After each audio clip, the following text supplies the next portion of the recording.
In this video, we are going to see how we can set the Google as the home page in Microsoft Edge. And this is a very straightforward process here, guys.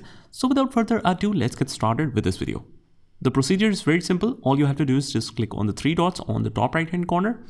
And once you do that, you head over to the settings at the bottom. And on the left hand side, we see Start Home and New tab page. We want to click on that. And where it says Open Custom Sites, on Startup.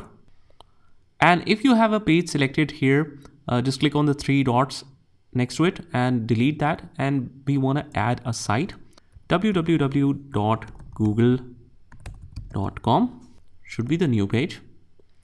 And whatever else is selected, you want to delete that like this. And then we close out of here.